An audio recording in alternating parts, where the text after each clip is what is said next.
আসসালামু আলাইকুম, সবাই কেমন আছেন? অনেক দিন পর নতুন একটা ব্লগ ভিডিও নিয়ে আসলাম। তো কয়েকদিন ধরেই মোটামুটি সব জায়গায় বৃষ্টি হচ্ছে। সকালে ঘুম থেকে উঠে দেখি যে অনেক বৃষ্টি হচ্ছে। তো এখন ঘরটা গুছিয়ে নেব। আগে বিছানাটা পরিষ্কার করে তারপর ঘর ঝাড়ু দিয়ে এখন আসলাম রান্না করতে। প্রতিদিন সচরাচর দেখা যায় যে হয় খিচুড়ি রান্না করি, না হয় রুটি বানাই, কিন্তু আজকে ভাবলাম যে ভাতই রান্না করি। তো অলরেডি আমি ভাত উঠিয়ে দিয়েছি, আর এখানে পেঁয়াজ আর শুকনো মরিচ ভেজে নিচ্ছি, আলু ভর্তা করব। আর এখানে মুখিও সিদ্ধ করে নেওয়া হয়ে গেছে, ভাতও হয়ে গেছে। ভাতের ভিতরেই মুখি দিয়ে দিয়েছিলাম। চিংড়ি মাছ দিয়ে আজকে মুখি রান্না করব।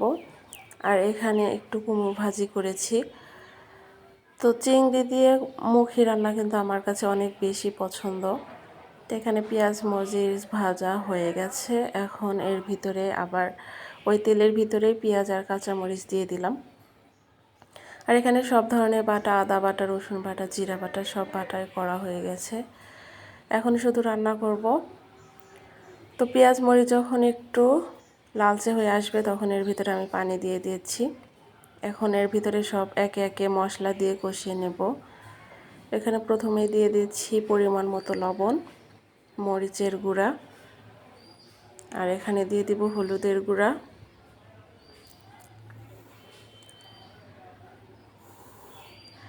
আর আমি সজের গুঁড়া দিতে ভুলেই গিয়েছিলাম, এখন দেখতেছি যে সজের গুঁড়া দেওয়া হয়নি। তো যাই হোক, এখানে আদা বাটা, রসুন বাটা, জিরা বাটা পরিমাণ মতো দিয়ে দিলাম। দিয়ে মশলাটাকে ঢেকে আমি ভালোভাবে কষিয়ে নিয়েছি। এখন এর ভিতরে দিয়ে দিচ্ছি চিংড়ি মাছ। আর এই চিংড়িটা কিন্তু চাষের না, এটা ছিল নদীর চিংড়ি। এটা ছোট বড় মিশিয়ে আনা হয়েছিল। তো বড়গুলো আলাদা করেছিলাম আর ছোটোগুলো একটু আলাদা করে রেখেছিলাম। তো বাসায় মুখি এনেছে, তো ভাবলাম যে চিংড়ি দিয়ে মুখি রান্না করলে কিন্তু খেতে অনেক বেশি ভালো লাগে, বিশেষ করে আমার কাছে। আর এই রান্নাটা হচ্ছে আমার হাজব্যান্ড খাবে না, আমি একাই খাবো। তো এই তো চিংড়ি মাছটা আমার অলরেডি কষানো হয়ে গেছে, অনেক সুন্দর করে কষিয়ে নিয়েছি। তো আমি এখান থেকে চিংড়ি মাছ একটু উঠিয়ে রাখবো, আমি নিজে এমনি খাওয়ার জন্য আর কি। আর এখানে তো কচুর মুখি আমি ভালোভাবে হাত দিয়ে মেখে নিয়েছি। এখন এর ভিতরে দিয়ে ভালো করে কষিয়ে নিচ্ছি।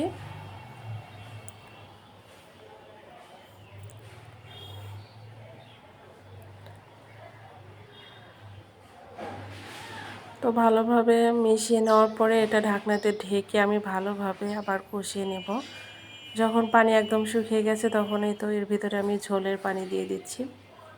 ঝোলের পানি দিয়ে এটা বেশি গাঢ়ও রাখবো না, আবার একদম পাতলাও করব না। তো এখন ঢাকনাতে ঢেকে দেব ভালোভাবে বলক আসার জন্য।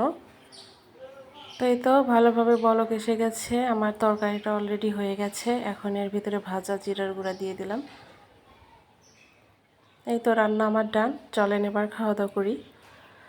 তো ফার্স্টে আমি প্রথমে নিয়েছিলাম ওই যে একটু চিংড়ি ভুনা যে আমি উঠিয়ে রেখেছিলাম, সেই চিংড়ি ভুনা। তো চিংড়ি ভুনা দিয়ে খেতে তো অনেক বেশি ভালো লাগতেছিল।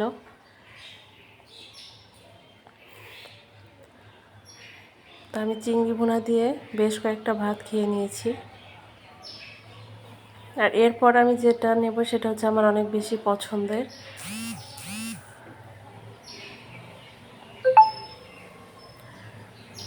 তা হচ্ছে কুমড় ভাজি। আর এই কুমড় ভাজিটা কিন্তু যে গ্রেটারের সাহায্যে গ্রেট করে ভাজলে আমার কাছে বেশি মজা লাগে। আর একটু ভাজা ভাজা বেশি করেছি, এটা দিয়েও আমি কয়েকবার ভাত খেয়ে নিলাম।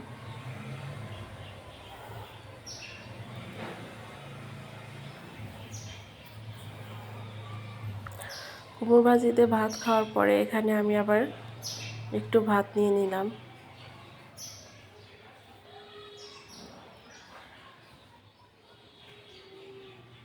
তারপরে ওই তো একটু আলু ভর্তা করেছিলাম, সে আলু ভর্তাটা নিয়ে কিছুটা ভাত খেয়ে নেব।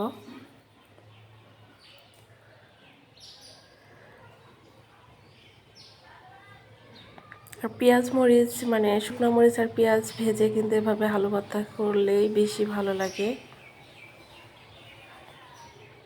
তো আলু ভর্তা দিয়ে খাওয়া শেষ। এখন নেব সেই মুখি দিয়ে চিংড়ি মাছ রান্না। আর আপনারা কে কীভাবে রান্না করেন অবশ্যই কিন্তু কমেন্টস করে জানাবেন। একবার মুখে নিয়ে দেখি আসলেই রান্নাটা অনেক বেশি ভালো হয়েছে। তো আমি খাওয়াটা শেষ করি। খাওয়া শেষ করে এদিকে বৃষ্টি বৃষ্টি হচ্ছে, তারপরেও ভাবলাম যে কাপড় চোপড় জমা হয়ে আছে ধুয়ে দিতেই হবে, কারণ 3-4 দিন হলো একটানা বৃষ্টি হচ্ছে, কাপড় চোপড়গুলো ধুইতেও পারতেছি না। তো ভাবলাম যে অমনি ধুয়ে দিয়ে ফ্যানের নিচে শুকাবো আর কি। তো এখন ঘরটা পরিষ্কার করে ঘরটা মুছে নেব। তো আমি সব কাজ শেষ করে এখন আসলাম রাতের রান্না করতে। তো রাতের রান্নায় আজকে তেমন কিছুই করব না, শুধু দেশি মুরগি রান্না করব। তো এখানে আমি সব মশলা কষিয়ে নিয়েছি, মাংসেতে যে সব মশলা দেওয়া হয়, গরম মশলা, আদা বাটা, রসুন বাটা, জিরা বাটা, সব কিছু দিয়ে ভালোভাবে কষিয়ে নিলাম।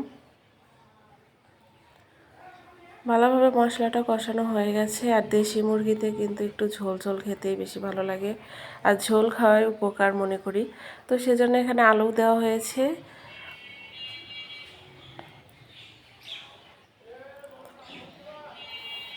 তো মাংসটা কষানো মশলার উপরে দিলাম, দিয়ে এটা ভালোভাবে এবার কষিয়ে নেব। কষিয়ে তারপরে এর ভিতরে ভাজনা বাটা দিয়ে নামিয়ে নেব। তো পুরো ভিডিওটি হয়তো করা হয়নি।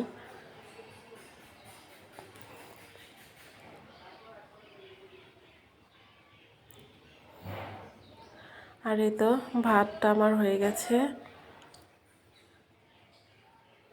এবার রাতের খাবার, এই দেখেন আমার তরকারি ফাইনাল লুক। ঝাল ঝাল দেশি মুরগি রান্না। এই তো প্লেটে আমি নিয়ে নিয়েছি, আর সাথে একটা রসুনে দিয়েছিলাম, কারণ মাংসের সাথে রসুন খেতে বেশি ভালো লাগে, বিশেষ করে গরুর মাংস হলে রসুন খেতে কিন্তু আরও বেশি ভালো লাগে। তো এটা দিয়ে রাতের খাবার শেষ করব। তো আপনারা সবাই ভালো থাকেন, সুস্থ থাকেন, আর ব্লগটি কেমন হয়েছে অবশ্যই কমেন্টস করে জানান।